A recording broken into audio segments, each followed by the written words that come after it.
Welcome to Pillowtime lore, where dreams take shape and stories wrap around you like your favorite blanket. You've made it through the day, and now it's time to slow down, breathe deeply, and drift into a world made just for you. So, fluff up your pillow, snuggle into your coziest spot, and let your eyes get heavier with each word. This is your moment. No to-do lists, no noise, just stillness and a little magic. With each breath in, feel the tension melt from your shoulders. With each breath out, let go of everything that doesn't serve your peace. You're safe here. Tonight's story is soft and soothing, like a warm cup of tea for your thoughts, carefully crafted to calm your busy mind and help you drift gently into sleep. So close your eyes, dear dreamer. Let your imagination wander while I carry you into a land where anything is possible and everything ends in peace. This is Pillowtime lore. The seaside town of Everlark was a place where time moved at a slow, gentle pace. The salty mist from the sea was a constant presence, wrapping the old stone buildings and winding streets in a soft gray blanket. In the heart of the town sat the library, a quiet, welcoming place filled with the rich smell of old paper and dust. This was Elara's world. As the town's librarian, she was a keeper of stories, knowing every tale and every secret held within the spines of her books. She loved the quiet rhythm of her days, finding comfort in the silence of the shelves. One of her favorite patrons was a kind old man named Mr. Finch. He was the town's watchmaker, and his small shop was filled with the rhythmic ticking of 100 different clocks. Mr. Finch's hands were clever, and his mind was as sharp as his tools. But in recent years, a quiet change had come over him. His memories, once as precise as the gears in his watches, were beginning to get lost. He would visit the library and ask for a book he had just returned, or forget the title of a story he had loved for years. Elara noticed the change in him. She saw the flash of worry in his eyes when a memory escaped him, a brief moment of confusion that would quickly fade into a gentle, tired smile. She was a quiet person, but her heart was filled with empathy. She and Mr. Finch were both keepers of time in their own way. She held the stories of the town's past, and he mended the clocks that measured its present. But now, it seemed, the time of his own mind was beginning to slip away, and Elara felt a deep, quiet sadness for the man who was losing his own story. Mr. Finch's visits to the library, once a happy and predictable part of the day, were now filled with a quiet confusion. He would ask for the same book he had just returned, or search his pockets for a hat he had left at home in his hands. He always carried a small, locked wooden box. It was a beautiful thing, made of old, polished mahogany, with a keyhole so small and intricate it was a work of art. Mr. Finch would hold it with a worried frown, his fingers tracing the smooth wood, a look of deep frustration in his eyes. Elara, he would say, his voice soft and tired. "I've misplaced the key. It's in the town somewhere. I just know it." He would look at her with a tired, sad hope, as if she could simply look it up in a book. The man who could fix the most intricate gears of a watch was now unable to find the key to a simple box. It was a sad, quiet irony that Elara felt deeply. He would ask her to help him, but she knew the key wasn't simply lost. The memory of the key was a lock he couldn't open, and his mind was the box it was in. The memory of where he had put it, why he had put it there, was gone. Elara, with her quiet, empathetic heart, would listen to him patiently. She would tell him it was all right, that they would find it, and she would feel a deep desire to help him not just find the key, but to find the memory of it. She knew the key wasn't in a place, but in a memory, and that the only way to help him was to help him remember. Elara, with her quiet and patient heart, knew she couldn't simply look for the key. The memory of the key was still there, just hiding, a lost thread in the great tapestry of Mr. Finch's mind. So, she began to help him, not by looking for the key, but by looking for his lost memories. She knew that the path to the key was not in a place, but in the stories of his past. She chose an old, worn book from the shelf, a book about a small seaside town, very much like Everlark. The pages were soft and a little yellow with age. She led Mr. Finch to a comfortable chair by the large window, and she began to read. Her voice was soft, a gentle sound that blended with the quiet hum of the library. She read about the salt in the air, the sound of the gulls, and the beautiful boats in the harbor. She watched Mr.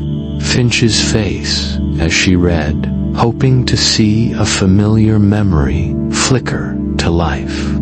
For a long time, nothing happened. He sat there, his hands still, his eyes looking out the window.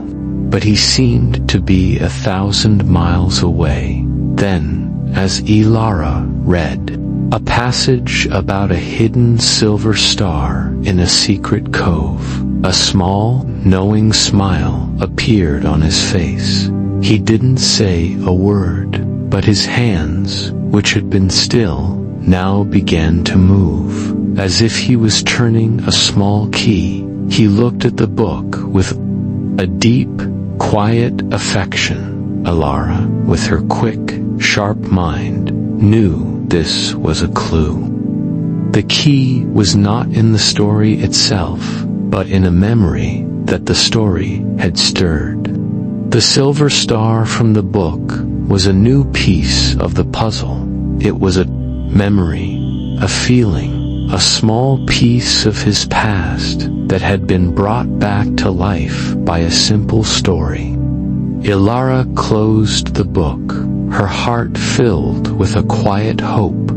She had found the first thread in the labyrinth of his mind, and she knew that the journey to the key would not be a search, but a careful, gentle walk down a path of beautiful, forgotten memories. Elara's heart was filled with a quiet hope.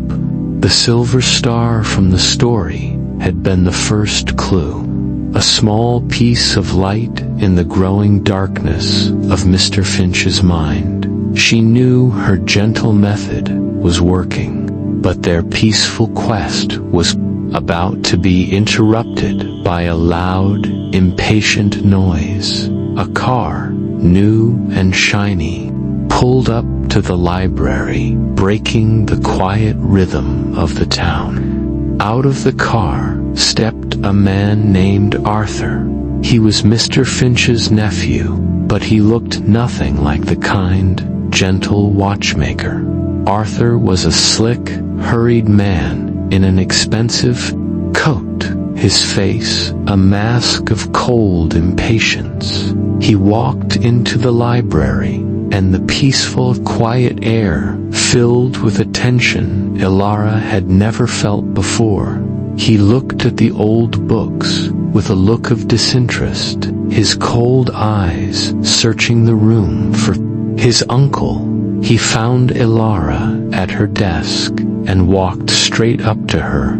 "You're the librarian, aren't you?" he said, his voice sharp and demanding. "My uncle, Mr. Finch.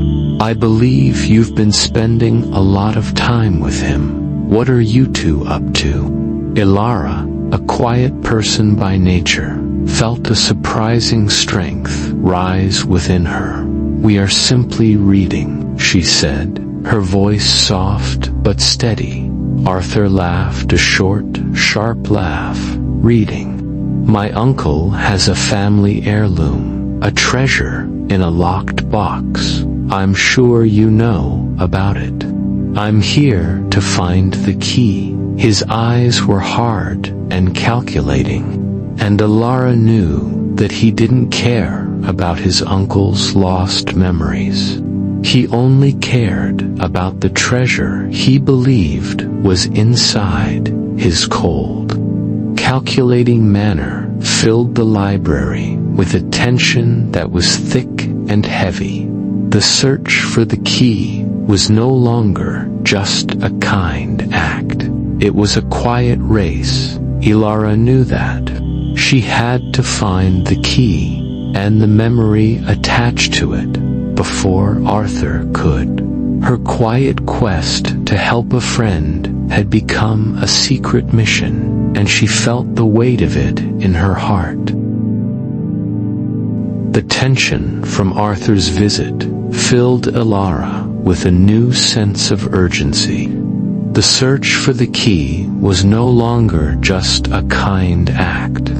It was a race, but she knew that Arthur, with all his haste and greed, would never think to look for the key in the same way she would. She took Mr. Finch's hand, her touch gentle but firm, and led him away from the library. "We need to go to your workshop, Mr. Finch," she said, her voice soft. "We need to listen."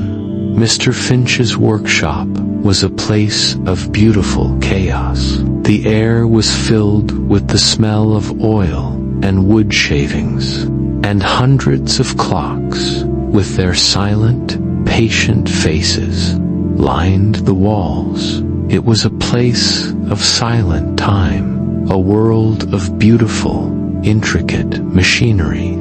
Elara knew that in this place, a place of memory and rhythm, they might find the next piece of the puzzle. She walked to a small, beautiful clock on a high shelf. It was a clock he had made for his wife, with a face painted with delicate blue flowers. She gently wound it, her fingers careful and slow. The clock, after a moment of silence, let out a beautiful, soft chime. It wasn't a loud, angry sound, but a quiet, musical tone that filled the room with a beautiful, peaceful melody. Mr. Finch, who had been looking at the clocks with a quiet confusion, heard the chime. A flicker of light came to his eyes, a small, knowing spark in the growing darkness. He didn't remember everything at once, but a memory, a quiet, specific sound from the past, came back to him. It was a beautiful, gentle sound, a piece of the puzzle that Arthur, with all his greed, could never have heard. Elara, watching him, felt a deep sense of triumph. The memory was a treasure Arthur could never steal, and she knew she was on the right path. The soft chime of the clock in Mr. Finch's workshop was not just a sound. It was a clue. It had sparked a memory, a specific tone from the past. As they left the workshop, Elara's mind, a keeper of stories, made a quiet connection. She remembered Mr. Finch once telling her about a specific flower his wife loved. The sound of the chime had led her to a new kind of clue, a smell. She took his hand and led him to her own garden, a small, cozy place behind her cottage. The air was warm and still, filled with the sweet, delicate smell of the flowers. It was a peaceful place, a world away from the dusty library and the hurried town. Mr. Finch walked slowly, his eyes looking at the colors of the flowers. He looked lost, but Elara was patient. She led him to a small, climbing rose bush. Its flowers, a soft, quiet pink. She gently held one of the roses up to his face. The smell was sweet and familiar, a quiet scent of home and love. He closed his eyes and took a deep breath. A soft, peaceful smile appeared on his face. He didn't remember a name or a place, but he remembered a feeling of quiet happiness, of being at peace. It was a memory of a time when his mind was not confused, a beautiful, small detail that was a new piece of the puzzle. The smell of the rose had brought back not just a memory, but a feeling, a beautiful, intangible clue that was even more valuable than any sound or story. Elara, watching him, felt a deep sense of triumph. She knew that the key to the box was not a treasure, but a feeling, a memory of a quiet, beautiful moment he had shared with his love. She was getting closer.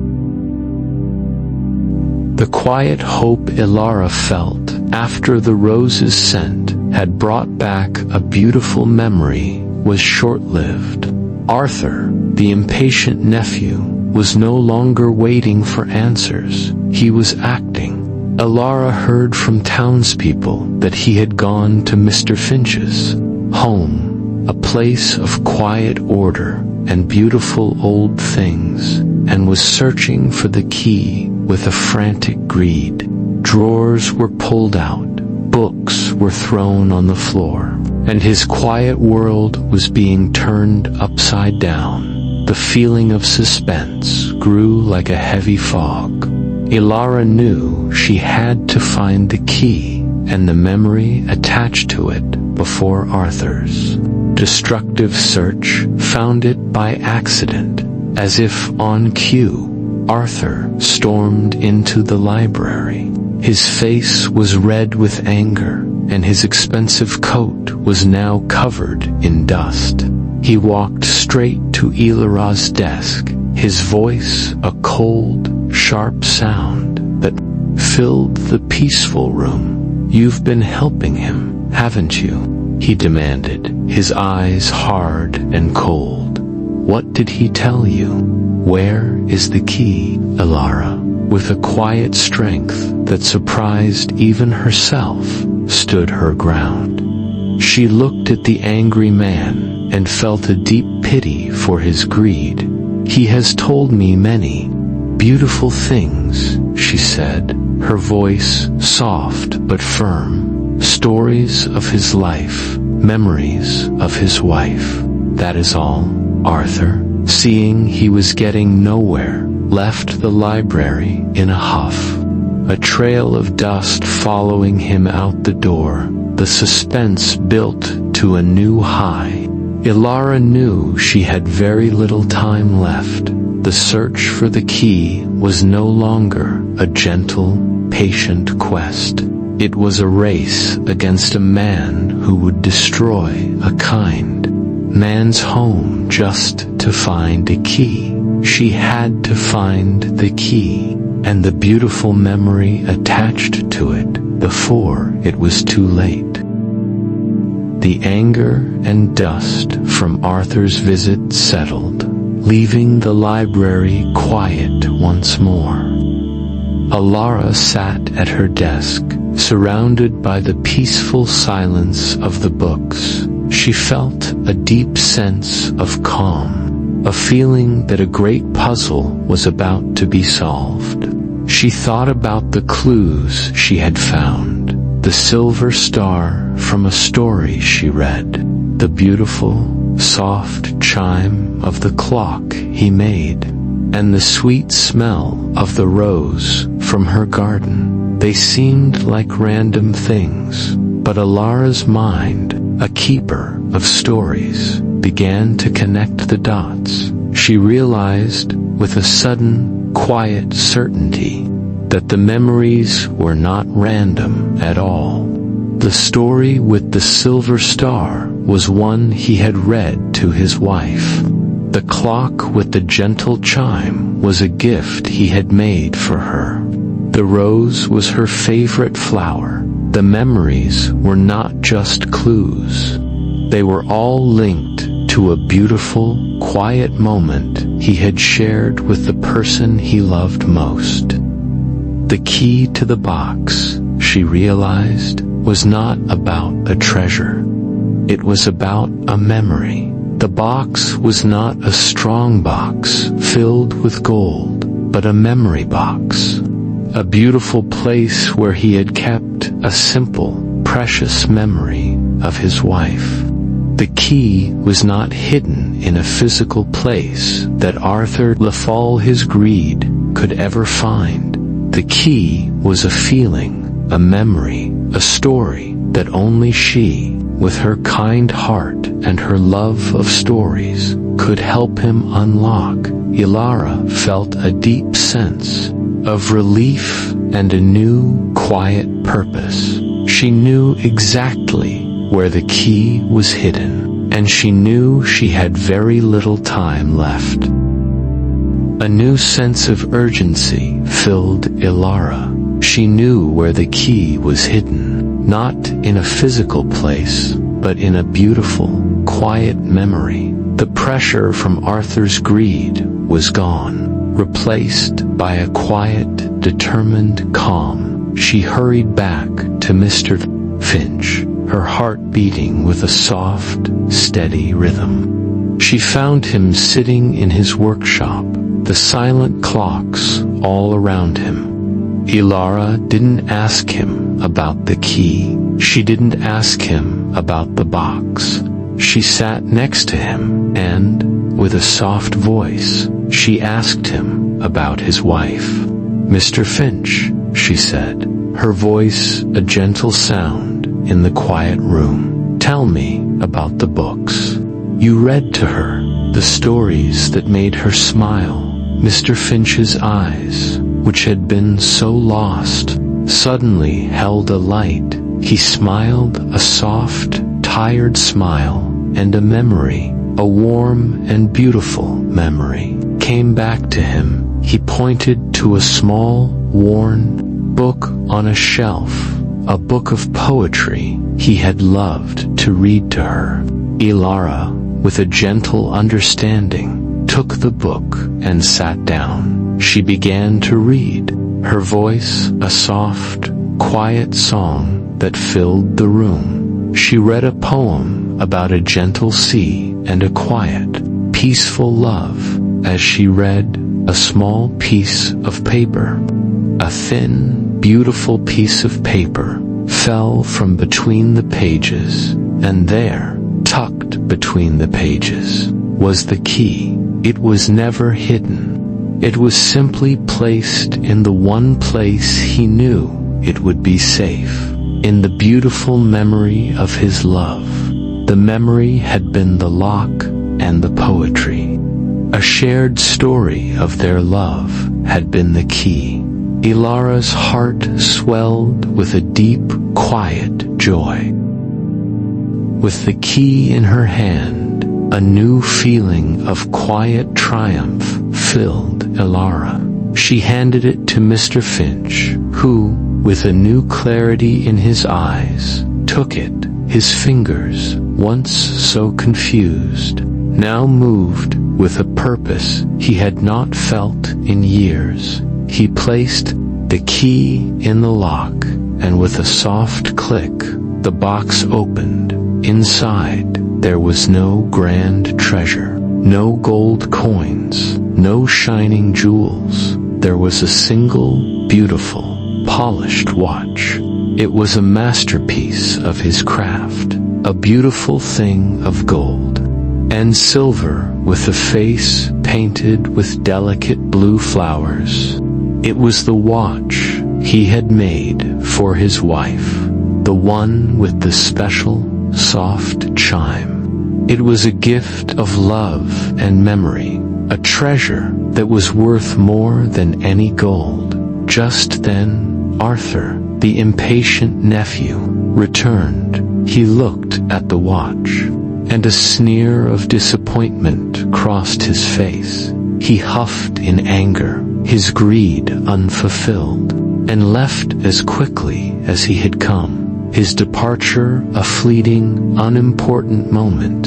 Elara, however, had found the greatest treasure of all.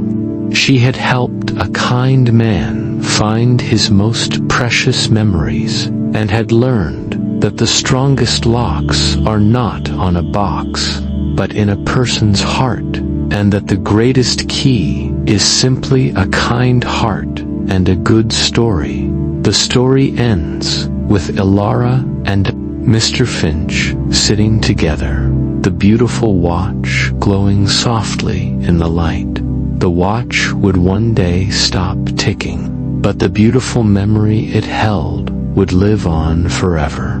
Elara had not just helped a friend, she had mended a broken heart, and had learned that the most precious things are not found in a frantic search, but in a quiet, patient moment of kindness. The memory, a treasure more beautiful than any gold, was now safe, not in a box, but in the heart of a kind man who had not just found his key, but had found his way home.